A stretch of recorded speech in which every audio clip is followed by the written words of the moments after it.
Hi මම වෛද්‍ය නිශාන්ත නිරුම්ලිනිය. අද මගේ YouTube channel එකෙන් කතා කරන්නේ ජලය අපේ ශරීරයට කොපමණ වැදගත් වෙනවද කියලා.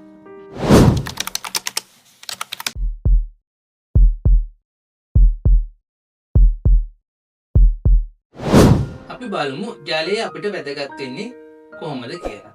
ඇත්තටම ජලය නැතුව අපිට ජීවත් වෙන්න අපහසුයි.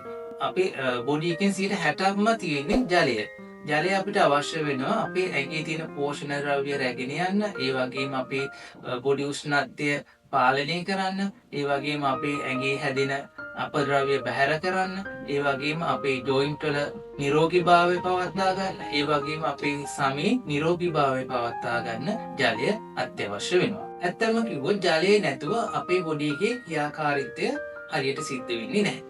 අපි බලමු අපිට ජලය අවශ්‍ය වන ප්‍රමාණය. සාමාන්‍යයෙන් පිරිමි පුද්ගලයෙකුට ජලය ලීටර 3.7ක් වගේ ප්‍රමාණයක් අවශ්‍ය වෙනවා දවසක් ඇතුළත. ඒ වගේම ගැහැණු පුද්ගලයෙකුට ලීටර 2.7ක වගේ ප්‍රමාණයක් අවශ්‍ය වෙනවා. හැබැයි මේ ජලය අවශ්‍ය ප්‍රමාණය වෙනස් වෙන්න පුළුවන්. සාමාන්‍යයෙන් අපි කියන්නේ ජලය වීදුරු 8ක්වත් දවසකට පානය කරන්න කියලා. හැබැයි අපිට අවශ්‍ය වන ජලයේ ප්‍රමාණය වෙනස් වෙනවා. අපේ වයස අනුව, අපේ බොඩි එකේ බර අනුව, ඒ වගේම අපි ඉන්න පරිසරය අනුව, ඒ වගේම අපි කරන ක්‍රියාකාරකම් අනුව අපිට අවශ්‍ය වන ජලයේ ප්‍රමාණය වෙනස් වෙනවා. අපි බලමු කොහොමද ඇත්තටම අපිට අවශ්‍ය වෙන ජලයේ ප්‍රමාණය මැනගන්නේ කියලා.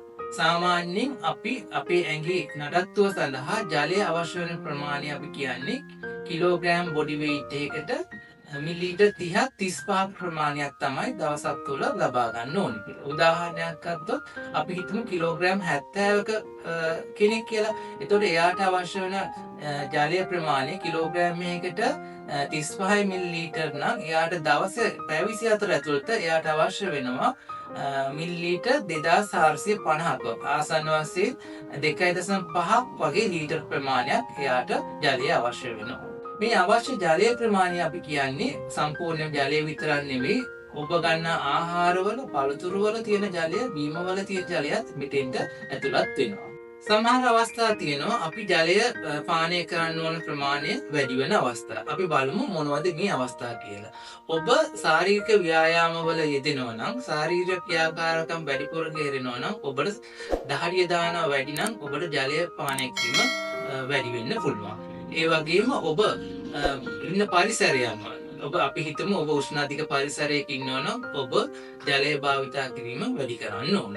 ඒ වගේම ඔබ සමහරක් රෝගී තත්ත්වවලින් ඉන්නකොට මූලිකවම පුණ, වමනය, බඩේලිය යාම වගේ රෝගී තත්ත්වවලින් සිටිනවා නම් ඔබ ජලය පානය කිරීම වැඩි කරන්න ඕන. ඒ වගේම ඔබ ප්‍රෙග්නන්ට් නම්, ඒ වගේම ඔබ බ්‍රෙස්ට් ෆීඩින් මව්කිරි දෙන මවක් නම් ජලය වැඩිපුර පානය කරන්න ඕන. අපි බලමු ඔබේ ශරීරයේ දක්වන ලක්ෂණ මොනවද ඔබට වැඩිපුර වතුර බීම අවශ්‍යයි කියලා. මූලිකවම ඔබගේ තොල් වියලෙන්න පටන් ගන්නවා. ඒ වගේම ඔබගේ යූරින් කල එක තද කහ පැහැයට හැරෙන්න පුළුවන්. ඔබට කාන්ත ගතිය, කරකැවිල්ල ගතිය ඇති වෙන්න පුළුවන්. ඔළුව කැක්කුම එන්න පුළුවන්. සමහරක් අවස්ථාවල බඩ වේලන ගතියක් නැත්නම් කන්ස්ටිපේෂන් ගතියක් දකින්න පුළුවන්. මේ වගේ ලක්ෂණ තියෙනවා නම් ඔබ වැඩිපුර ජලය පානය කරන්න ඕන. අපි බලමු ඔබට අවශ්‍ය වෙන ජලය ප්‍රමාණය තබාගෙන සෞඛ්‍යමත්ව ජීවත් වෙන්න පුළුවන් ආකාරය.